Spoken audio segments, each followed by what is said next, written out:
Feliz año 2025. Parece mentira como voló el 2024, pero ya por la misericordia, gracia y amor de Dios, estamos en este 2025. Así pues, en este primer jueves, en esta primera toma de contacto que tenemos juntos, pues vaya nuestra felicitación, sobre todo nuestro deseo de que el Señor sea glorificado en nuestras vidas, en tu vida, en mi vida, en este año recién comenzado. Leíamos el domingo pasado precisamente la reflexión inicial, el Salmo 90, y me voy a permitir leer una parte de este Salmo 90. Señor, tú has sido nuestro refugio, generación tras generación. Algunos llegamos hasta los 70 años, quizá alcancemos hasta los 80, si las fuerzas nos acompañan. Tantos años de vida, sin embargo, decía el salmista, solo traen pesadas cargas y calamidades. Pronto pasan, y con ellos pasamos nosotros. Y qué hermosa oración para comenzar este 2025. Enséñanos, Señor, a contar bien nuestros días, para que nuestro corazón adquiera sabiduría. La sabiduría, dice la Escritura, que es el respeto a Dios. Y una forma de ser agradecidos o la forma de respetar a Dios es ser agradecidos, como ahora se nos propondrá dentro de un instante en los temas de oración. Hemos llegado al 2025 porque Dios nos ha dejado llegar. Pero no ha sido un final, sino que también damos gracias a Dios porque Él estará con nosotros cada día, cada instante de este año. Ya lo está. Y vivimos porque el Señor quiere que vivamos. Por eso le damos gloria y gratitud. Y también nos gozamos por los que en este año han de creer en Él. Porque este año 2025 también es año de gracia a nuestro Dios. Y como no, sobre todo damos gracias a Dios, porque aunque no lo entendemos, Él nos ama. Qué bendición tan grande. Por eso concluyo esta breve reflexión con el poema con que concluíamos en oración, aunque no salió grabado, el domingo pasado en la reunión, que nos vale también para comenzar este año 2025. Señor, heme en tus manos, dirígeme y hasta el fin de mis años mi guía sé. Sin ti ni un solo paso quisiera dar. Mi vida hasta su ocaso te he de entregar. Sostén con tu potencia mi débil ser, y así paz y clemencia podré tener. Que siempre yo a tu lado prefiera estar, y tu voz con agrado cerca escuchar. A ti sea en el mundo mi afán seguir, a ti en amor profundo siempre servir. Señor, heme en tus manos, dirígeme, y hasta el fin de mis años mi guía sé. Ojalá sea esta nuestra oración en este jueves 2. Y ahora tendremos los temas de oración y luego nuestro querido hermano Eduardo tendrá un tiempo de meditación más amplio que seguro será de bendición, porque la palabra de Dios, a pesar de los predicadores, a pesar de nosotros los predicadores, la palabra de Dios siempre es de bendición. A Dios sea la gloria en este 2025, a Dios sea la gloria en tu vida y en la mía.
buenos días a todos en esta mañana de jueves en la cual ya hemos entrado en el año y no hay nada mejor para entrar en el año que aferrarse a alguna palabra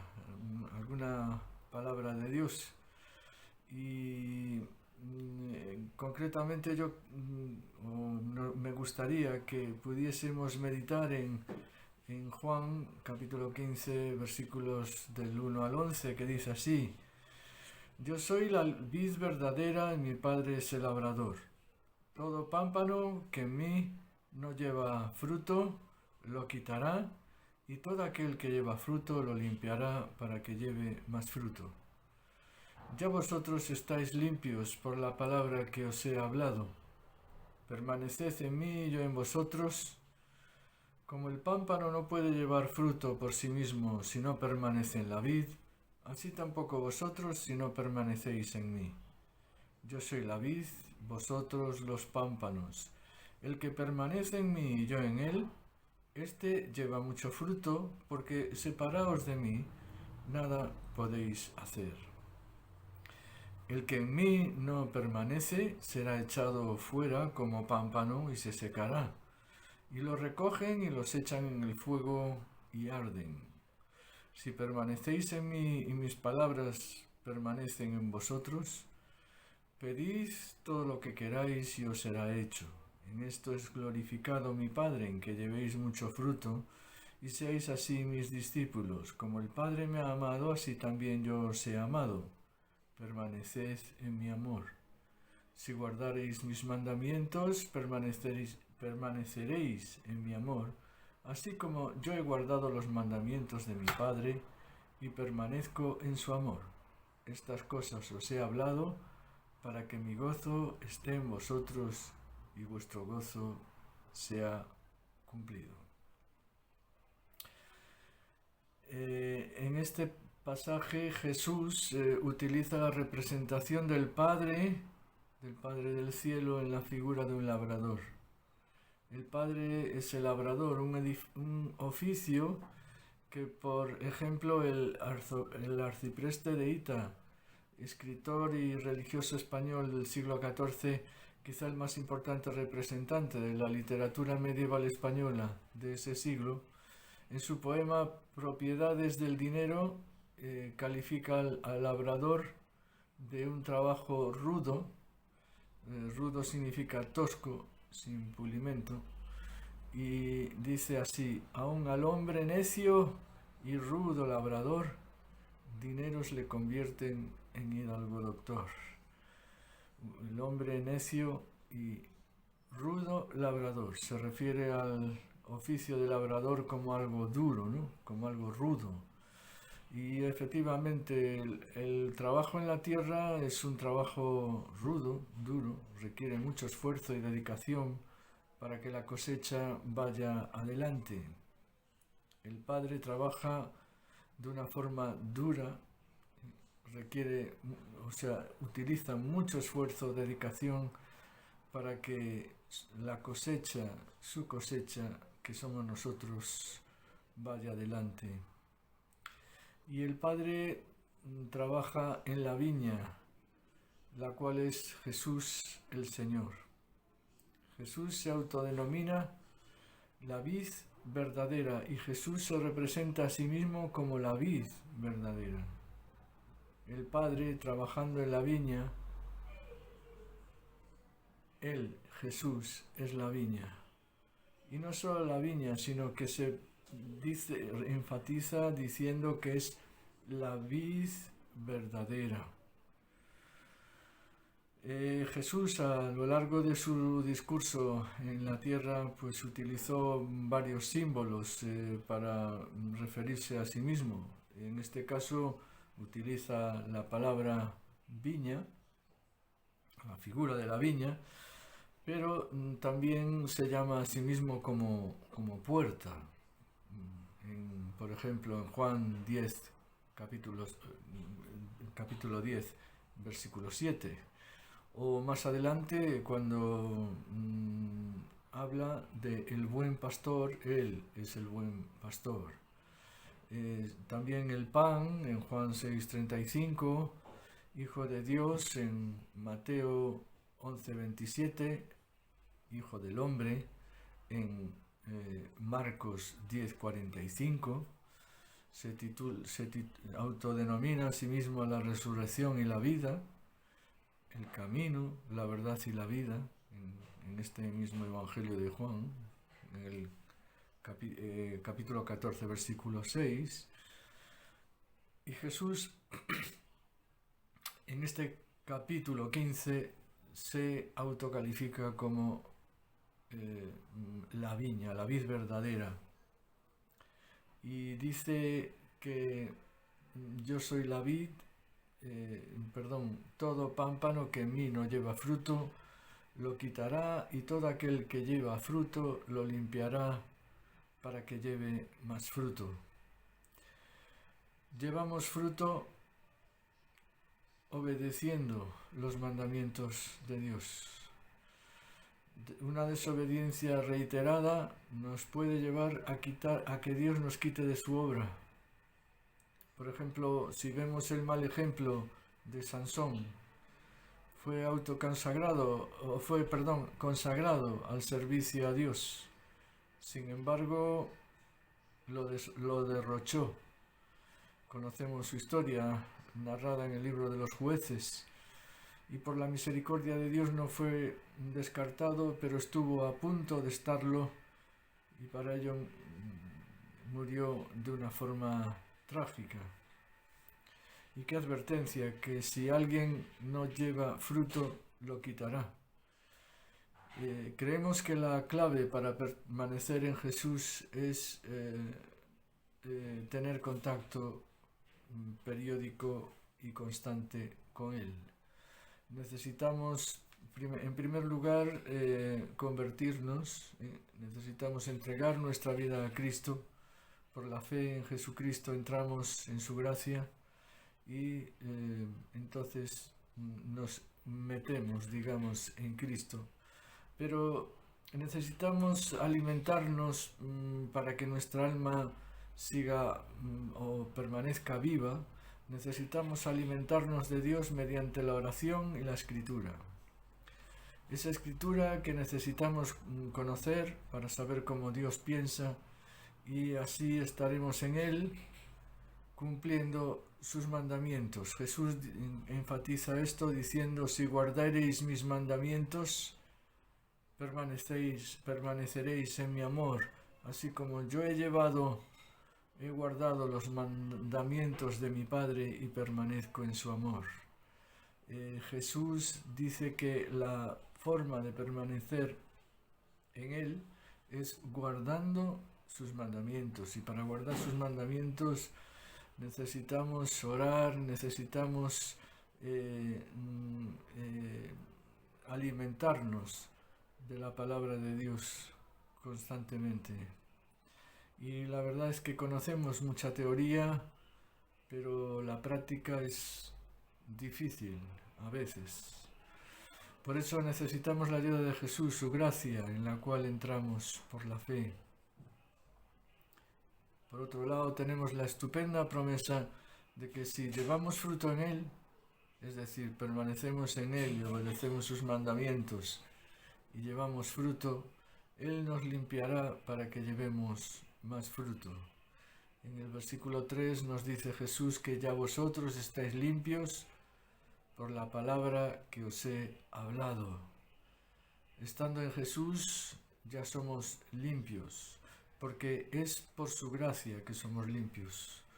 Nuestros pecados son perdonados en cuanto creemos que Jesús ha muerto en la cruz por nosotros y nos ha perdonado, que han sido borrados nuestros pecados en la cruz, por lo cual en muestra de agradecimiento obedecemos al Señor. En el versículo 4 de este capítulo 15 nos dice: permaneced en mí y yo en vosotros, como el pámpano, es decir,